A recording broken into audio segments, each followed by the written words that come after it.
ہمارے لیے اسلام لمحہ لمحہ زندگی گزارنے کا طریقہ بھی بتلاتا ہے، حالات سے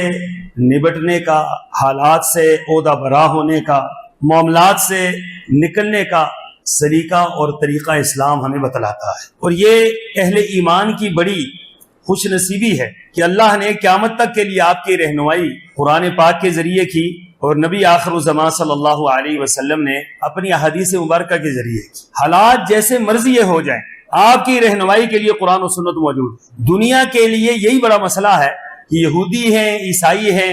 ہندو ہیں، وہ اپنے اصول اور ضابطے خود بناتے ہیں، وہ حالات کو دیکھ کر بناتے ہیں، حالات کی موافقت سے بناتے ہیں، حالات کی مخالفت سے بناتے ہیں، کبھی اس کے اندر ان کو کامیابی مل جاتی ہے، کبھی ناکامی مل جاتی ہے۔ لیکن اہل ایمان کی خوش نصیبی آپ دیکھیے کہ اہل ایمان کو ہر حال میں، ہر حالت میں، ہر جگہ پر، ہر دور کے اندر خود اصول اور ضابطے بنانے کی ضرورت نہیں ہے۔ وہ اللہ کے قرآن کو اٹھائیں گے تو ان کی رہنمائی کے لیے قرآن موجود ہے، اور رسول اللہ صلی اللہ علیہ وسلم کے فرمان کو اٹھائیں گے تو اس کے اندر اس کی رہنمائی موجود ہے۔